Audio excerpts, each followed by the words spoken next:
स्वागत है आपका कहानियों का अड्डा में। कहानी पसंद आए तो लाइक, शेयर और सब्सक्राइब जरूर कीजिएगा। धन्यवाद। कहते हैं सास बहू की टक्कर सबसे तीखी होती है, लेकिन असली ड्रामा तब शुरू होता है जब घर में दस्तक देती है ननद। जी हाँ, ये कहानी है हमारी प्यारी रचना के नए ससुराल की। ये हैं उसके भोले भाले सास ससुर सुमित्रा देवी और दुष्यंत सिंह जी। और ये जो मीठी मीठी मुस्कान बिखेर रहे हैं वो हैं रचना के पिया जी, प्यारे कृष्णा बाबू। और अंत में मिलिए रचना की तीखी तर्रार ननद से प्रिया। इनकी सिर्फ उम्र छोटी है, जुबान 2 गज लंबी और दिमाग शताब्दी एक्सप्रेस से भी तेज दौड़ता है। प्रिया का मानना है कि कहीं उसका राज भाभी जी के आने से कम ना हो जाए।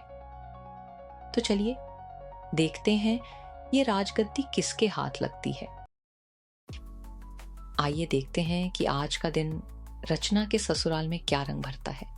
यहाँ रचना और सुमित्रा देवी मिलकर रसोई में नाश्ता बना रही होती हैं और थोड़ी ही देर में माँ माँ चिल्लाती हुई प्रिया तूफान की तरह रसोई में दाखिल होती है। अरे क्या हुआ प्रिया, सुबह सुबह अलार्म से पहले तूफान क्यों आ गया? माँ, मैंने देखा भाभी ने आज दूध पहले उबाला और चाय पत्ती बाद में डाली। मतलब साफ है ये पूरे घर की रूटीन बदल रही है। वो प्रिया, गैस कम थी तो पहले दूध रख दिया, फिर हाँ, और कल तो आपने पिताजी को भी सुबह सबसे पहले नमस्ते कहा था। वो हमेशा मम्मी को पहले नमस्ते कहते हैं। इतिहास बदल रही है ये। इतिहास नहीं बेटा, आदतें बदल रही हैं और अच्छी आदतें तो बदलनी भी चाहिए। क्या माँ, आप तो कुछ भी समझती नहीं हो। बड़ी भोली हो आप माँ, मैं अभी से कह देती हूँ।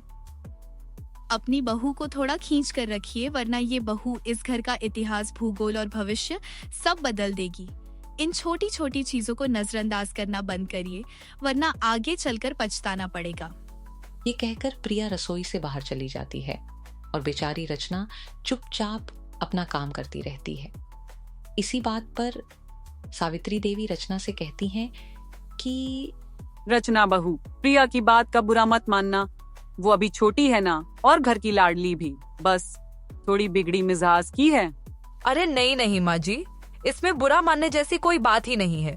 प्रिया तो मेरी छोटी बहन जैसी है, और वैसे भी उसे घर की चीजें अपने तरीके से पसंद है।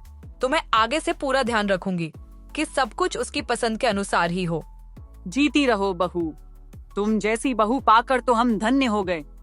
रचना एक समझदार और घरेलू लड़की थी। उसे घर में शांति बनाए रखना बखूबी आता था।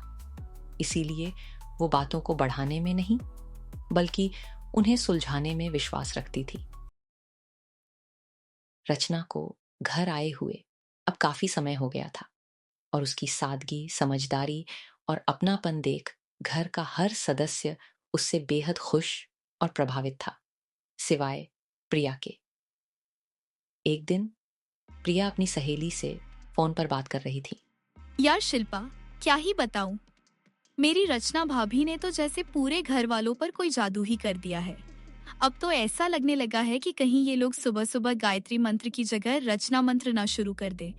अरे पगली, तू ननद है, कोई टीवी सेट पर एक्स्ट्रा एक्ट्रेस नहीं जो बस बैकग्राउंड में खड़ी रहे। अपना जलवा दिखा, कुछ तीर छोड़, घर को जरा सिर पर उठा, तभी तो पता चलेगा असली घर की शेरनी कौन है। बात तो तूने 100 में से 100 वाली कह दी शिल्पा, पर अब मैं करूं तो करूं क्या? ऐसा क्या करूं कि इस रचना के जाप पर फुल स्टॉप लग जाए, और जो मेरी रचना भाभी खुद को इस घर की महारानी समझे बैठी हैं, उन्हें भी उनकी असली औकात याद आ जाए। देख प्रिया, अगर तुझे रचना मंत्र का जाप बंद करवाना है ना, तो पहले भाभी के इमेज को थोड़ा हिला। सबसे पहले मम्मी जी के सामने 1-2 घरेलू भूलें दिखानी होंगी, जैसे नमक ज्यादा हो गया, पूजा की बात भूल गई, या फिर सब्जी में प्याज डाल दी जब उन्हें नहीं पसंद। फिर भाई साहब यानी अनिल जी के सामने थोड़ा ड्रामा, जैसे तू रोती हुई मिले और बोले कि भाभी उन्हें स्लोली धीरे दूर कर रही हैं। और हाँ, सबसे ज़रूरी, पिताजी के सामने भाभी को ऐसी कोई बात करते हुए पकड़वाना जिससे लगे कि उन्हें घर के रिवाज की कद्र नहीं। 3 मोर्चे खोल दे, माँ, भाई, पापा, तीनों के दिल में थोड़ा शक का बीज बो दे। बस फिर देख कैसे रचना भाभी महारानी सीधी आम नागरिक बन जाएंगी। शिल्पा, तू तो निकली असली मास्टरमाइंड। अब देखती जा मैं क्या क्या करती हूँ। आज से ही शुरू होता है ऑपरेशन आर बॉम्ब। धीरे धीरे ऐसा फटेगा कि रचना भाभी को अपनी रानीगिरी भूल जाएगी। फिर क्या था, ऑपरेशन आर बम शुरू हो गया। प्रिया ने घर के हर किसी को रचना के खिलाफ भड़काना शुरू कर दिया। कभी सब्जी में नमक ज्यादा हो जाता तो कभी दूध फट जाता। ऐसे ही करते करते 1 महीना निकल गया। अब हालात ये हो गए थे कि घर में कोई भी सीधे मुंह रचना से बात नहीं करता था। छी छी छी, ये क्या है भाभी? आज भी दाल में इतनी मिर्च? आप एक काम कीजिए, चूहे मारने की दवा ले आइए और एक ही बार में हम सबका यमराज से अपॉइंटमेंट फिक्स करवा दीजिए। ऐसे रोज रोज बिना खाए उठकर सो जाना, उससे तो यही बेहतर है। ये क्या है बहू? मैं तुम्हें हर बार रसोई में याद दिलाती हूँ कि हमें ज्यादा मिर्च मसाले वाला खाना खाने की आदत नहीं है, लेकिन तुम हो कि समझने का नाम ही नहीं लेती। माँ जी, लेकिन मैंने तो वो। भाभी, अब ये वो लेकिन किंतु परंतु करना बंद कीजिए। प्लीज जाइए और फोन उठाइए ताकि हम बाहर से कुछ मंगवा लें खाने के लिए, क्योंकि आपके राज में रहते हुए घर का खाना तो हमारे नसीब में है ही नहीं। ऐसा क्यों कह रही हो प्रिया? शायद दाल में थोड़ी मिर्च ज्यादा गिर गई हो, लेकिन बाहर से खाना मत मंगवाओ। मैं अभी जाकर गर्मा गर्म आलू के पराठे और दाल ले आती हूँ। ओ माय गॉड भाभी, आप हमें बख्श क्यों नहीं देती? देखा भैया, आपने अपनी धर्मपत्नी को, पहले तो ये जानते हुए भी कि मसालेदार खाना खाने से हम सबकी तबीयत बिगड़ जाती है, ये जानबूझकर वही खाना बना लाई। फिर माँ ने जब इन्हें कुछ समझाने की कोशिश की तो ये किंतु परंतु करने लगी, और अब तो हालत ये है कि ये हमें बाहर से खाना मंगवाने तक नहीं दे रही। अगर इनका बस चले तो हम सब भूखे ही रह जाएं। रचना, ये क्या है रोज रोज का तमाशा? अगर तुम्हें खाना बनाना नहीं आता या अब तक सीख नहीं पाई हो तो साफ साफ बोल दो, मैं एक नौकर रखवा देता हूं। और माँ जब तुम्हें कुछ समझा रही हैं तो तुम सुनती क्यों नहीं हो? और मैं देख रहा हूं कि आजकल तुम हर बात में प्रिया के पीछे ही पड़ी रहती हो। जब वो कह रही है कि फोन उठाओ और बाहर से खाना मंगवा लो तो उसमें दिक्कत क्या है? मैं तो थक गया हूं रचना। अब मैं ऑफिस का काम संभालूं या हर दिन घर के इन छोटे छोटे मुद्दों में तुम्हें माइक्रो मैनेज करता फिरूं? अब तो सास, ससुर, ननद और यहाँ तक कि पति भी रचना का दिल तोड़ने लगे थे। बेचारी रचना कुछ नहीं कहती थी, लेकिन मन ही मन वह समझने लगी थी कि इन सब के पीछे प्रिया ही है। फिर भी उसने कभी प्रिया को सामने आकर कुछ नहीं कहा, ना ही कभी किसी से उसकी शिकायत की। लेकिन कहते हैं ना, हर दिन एक जैसा नहीं होता और हर रात के बाद एक नया सवेरा जरूर आता है। आज वही सवेरा था। मंदी के कारण अनिल बाबू की नौकरी चली गई थी और संयोग ऐसा कि आज ही प्रिया को देखने लड़के वाले घर आ रहे थे। उसी सुबह अनिल ने भारी मन से अपनी नौकरी छूटने की बात पूरे घर को बताई। हे राम, ये क्या हो गया? अनिल के बाबूजी, अब हम क्या करेंगे? इधर बेटे की नौकरी चली गई और उधर प्रिया की शादी की तैयारियां भी शुरू करनी है। अब क्या होगा? प्रिया की शादी तो हमारा सपना है। हम क्या करें, कैसे करें? माँ जी, मैं समझ सकती हूँ कि इस वक्त अनिल जी की नौकरी जाना घर की आर्थिक स्थिति के लिए एक बड़ी परेशानी है, लेकिन अगर आप ही अपनी हिम्मत हार जाएंगी तो हम सब मिलकर इस समस्या का हल कैसे ढूंढ पाएंगे? भाभी प्लीज, आप बात की गहराई को समझ नहीं रही हैं तो बेहतर होगा कि आप चुप ही रहे। भैया की नौकरी चली गई है। माँ और मेरे पास तो इतने जेवर भी नहीं है कि मैं शादी में पहन सकूं या फिर दहेज में अपने ससुराल लेकर जा सकूं। हाँ रचना, प्रिया सही कह रही है। तुम बात की गहराई को समझो। माफ कीजिएगा अनिल जी, फिर से बीच में बोल रही हूँ, लेकिन ना सिर्फ मैं इस बात की गहराई को समझ रही हूँ बल्कि इस परेशानी का समाधान भी देख पा रही हूँ। कैसा समाधान रचना बहू? देखिए माँ जी, अनिल जी की नौकरी के बारे में तो आप और मैं फिलहाल कुछ नहीं कर सकते, लेकिन मैं आपको भरोसा दिलाती हूँ कि प्रिया की शादी की तैयारियों में कोई परेशानी नहीं आने दूंगी।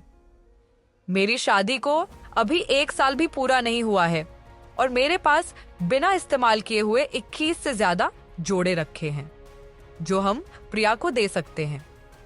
जहां तक जेवर की बात है, प्रिया को मैंने हमेशा अपनी छोटी बहन माना है, तो मेरे जेवर के पिटारे से जो उसे पसंद आ जाए वो अपने साथ ले जा सकती है। बाद में मैं और जेवर बनवा लूंगी। और रही प्रिया की शादी की बाकी तैयारियों की बात, तो मेरे बाबूजी ने मेरी शादी के वक्त मेरे नाम 5 लाख की एफडी और 1 गज जमीन की थी। हम उसी से हमारी प्रिया की शादी धूमधाम से करेंगे, बिल्कुल वैसे ही जैसे आपका सपना था। ये सुनकर सब लोग एकदम चुप हो गए और हैरानी से रचना की ओर देखने लगे।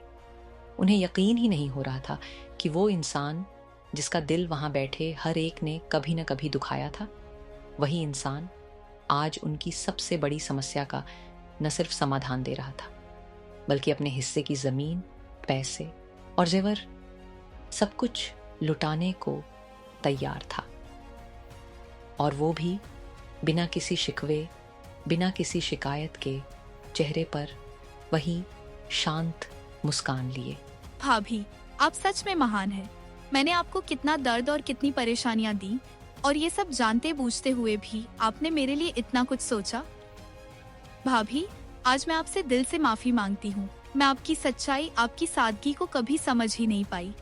मैं हमेशा आपसे ईर्ष्या करती रही, हमेशा यही सोचती रही कि आप मेरा हक मुझसे छीन लेंगी, और आज आप वही सब चीजें जो आपका हक थी मुझे सौंपने की बात कर रही है। हाँ रचना, बहू, हमें माफ कर दो। हम तुम्हारे दिल और सोच को कभी समझ ही नहीं पाए, लेकिन आज तुम्हारा धैर्य देखकर हम सचमुच धन्य हो गए। तुम सच में इस घर के लिए लक्ष्मी का स्वरूप हो रचना, और तुम्हारे जैसी बहू पाकर हमने सच में बहुत पुण्य किए हैं। सच कहूं रचना, तुम न सिर्फ एक अच्छी बहू और ननद हो, बल्कि एक सच्ची जीवन साथी भी हो।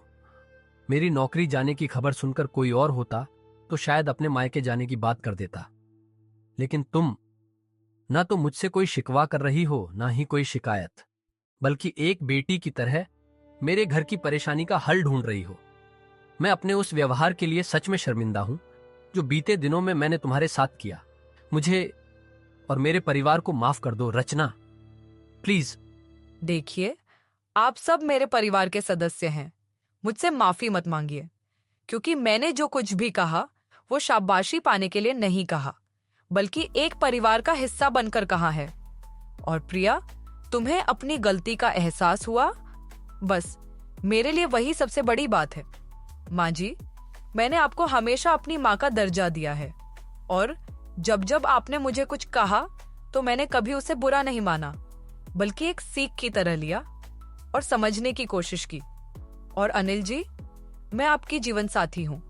अभी तो हमारी जिंदगी की शुरुआत है, हमें साथ मिलकर एक लंबा सफर तय करना है। उतार चढ़ाव तो जिंदगी के रास्ते में आते ही रहते हैं। आप सब बीती बातों को भूल जाइए। नए रिश्तों में ढलने के लिए थोड़ा वक्त और थोड़ा सब्र दोनों जरूरी होते हैं। तो इस तरह एक घर जो कभी तानों, शक और दूरियों से भरा हुआ था, आज वही घर प्यार, समझदारी और रिश्तों की मिठास से भर गया। रचना ने न सिर्फ एक बहू का फर्ज निभाया, बल्कि एक बेटी की तरह सबका साथ दिया, एक बहन की तरह प्रिया को गले लगाया और एक सच्ची जीवन साथी बनकर अपने पति को सहारा दिया। उसकी चुप्पी ने रिश्तों को जोड़ दिया, उसकी सादगी ने दिलों को जीता, और उसके धैर्य ने एक बिखरते परिवार को फिर से एक कर दिया। क्योंकि रिश्ते वही होते हैं जो शिकायत नहीं, समर्पण मांगते हैं, जो आवाज नहीं, समझने की खामोशी चाहते हैं।